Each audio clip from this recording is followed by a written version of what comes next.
if you have to get a basic understanding of Tantra, and there are not too many very good books in the market, in my opinion. One of the books, I had spoken about it earlier in one different interview, was The Principles of Tantra Sastra, Shakta and Shakti and etc., written by Arthur Avalon.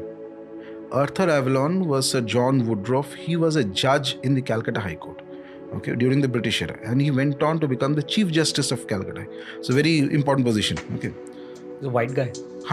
Britisher. Achha, the story goes, and it's very beautiful. It's an anecdotal story.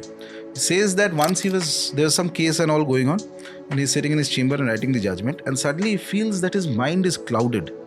He can't think properly, and as if there's a pressure in the mind that to write a judgment in favor of one guy, one of the parties. And one of the so judges used to have assistants and all that. Even today, I think they have. So he asks him that, I don't know what is happening.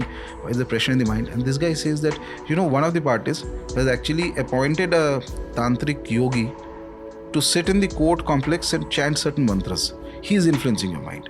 Okay. So he gets curious, and then he tells his other people, and they eventually go and remove that yogi from that tantric yogi from the courthouse complex. Okay. And the moment he has gone certain distance, he suddenly feels his head is very light. Okay, and he can think clearly, and that pressure in the mind is gone, and he is no more, as if there's no influence on his mind, etc. He does the judgment. But this gets him thinking, कि ये हो क्या रहा है? How is that even possible?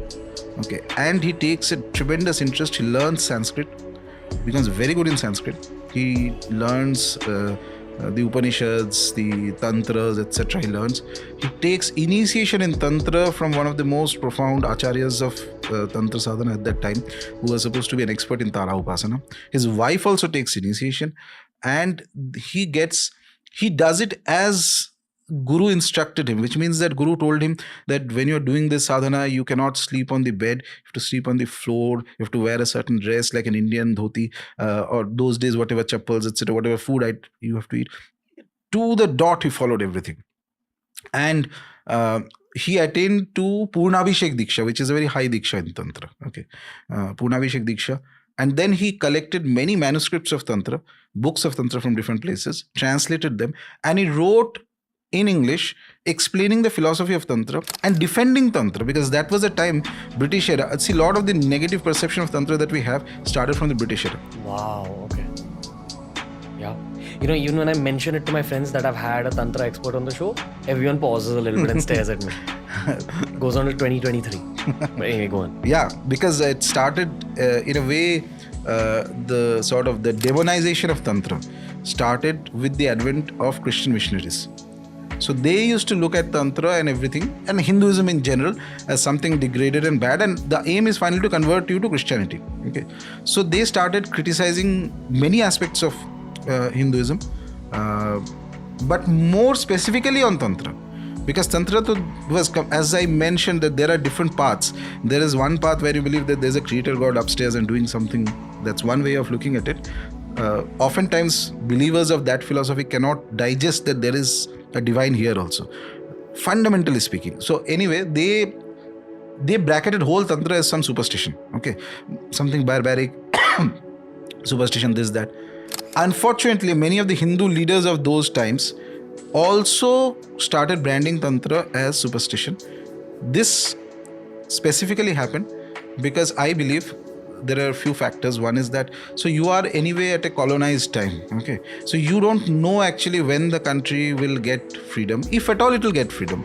We have been under foreign rule for a very long time, and now the Britishers have come. Who knows, they may live for another 1,000 years or something like that.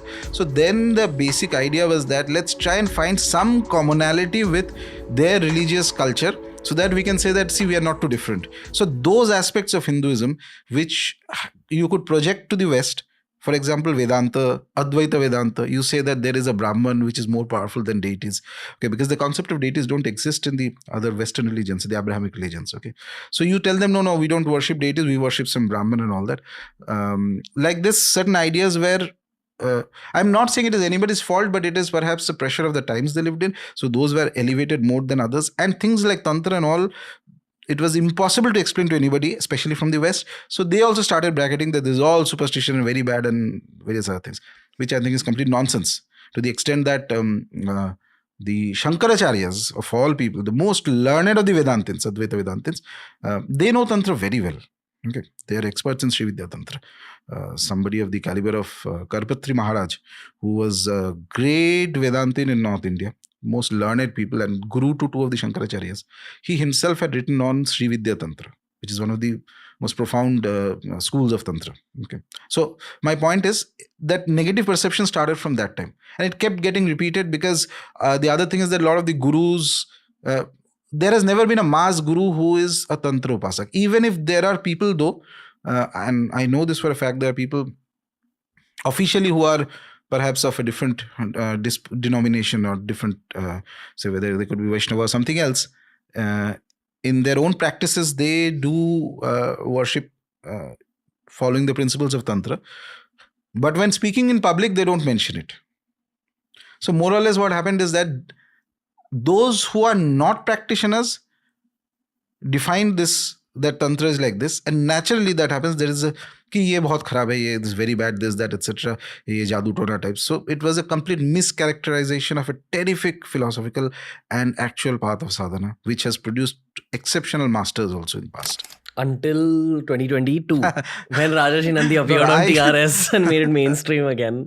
So books by Arthur Avalon on Tantra. He was the first guy who actually not only wrote on Tantra, but he defended it very vigorously against attacks from Christian missionaries and even from Hindu scholars who used to berate Tantra. Okay, and he showed that how the principles are based on solid spiritual foundations, philosophical foundations, and they have certain similarities with certain ideas of the Vedas and all that. It's a brilliant set of books as a starting point.